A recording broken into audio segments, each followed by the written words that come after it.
नमस्कार शेतकरी बांधवांनो, आज आपण नानखेडा येथील ताई उषाताई बोचरे यांच्या मक्का त्यांची जमा केलेली आहे आणि त्यांचं पुंजावर आपण आलेलो होतो. ताई नमस्कार, तुमचं नाव सांगा. उषा गजानन बोचरे. नानखेडा या गावातील उषाताई गजानन बोचरे यांनी मक्का तुम्ही कोणती लावली होती? 35-24 आहे. 20 गुंठ्याचा मी लावली होती. एक बॅग आहे.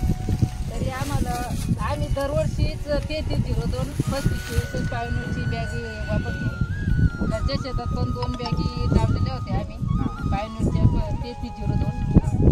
40-45-50 पर्यंत आवरेज आमचं 2 बॅगीत निघतं. मागच्या वर्षी पण लावली होती तुम्ही? हो, मागच्या वर्षी कोणती व्हरायटी लावली होती? मागच्या वर्षी पण 3302 होती. मागच्या वर्षी जी लावली होती तर त्याला किती उतारा आला होता तुमचा? मागच्या वर्षी 23 क्विंटल आलता एका बॅगेला. शेतकरी मित्रांनो, तुम्ही पाहू शकता पायनरचा 3302 हा वाहन आहे आणि त्यांना मागच्या वर्षी एक बॅगला 23 क्विंटल इतका उतारा आला होता. आणि तुम्ही पाहू शकता ही मका कोणती आता? ही 35-24 पायनियर 35-24. ही पायनरची 35-24 हे वाहन आहे. आता हे एक पॅकेट आहे का? एक पॅकेट आहे. हे सगळ्यात लहान कणीची. पहा शेतकरी मित्रांनो, आणि काय वाटतं तुम्हाला, चांगली वाटते का कशी वाटते? नाही, एकदम भारी क्वालिटी आहे आणि चांगलं उत्पन्न. त्याच्यामुळे जास्त दारव्याचे पडायचं ताडणी काहीच नाही. शेतकरी मित्रांनो, ॲव्हरेजला चांगली.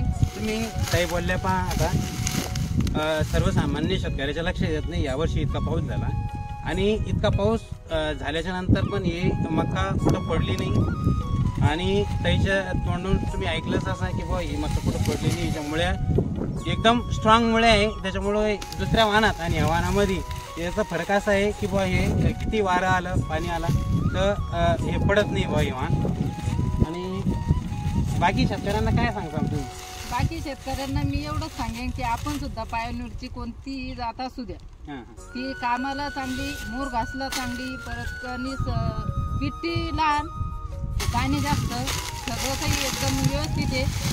आपल्या शेतकऱ्याच्या फायद्यासाठी पायनूर 35-24 हे पूर्ण बॅगी चांगल्या क्वालिटीचे याचे आहे, चांगले ॲव्हरेजचे आहे आणि पडत नाही काही नाही.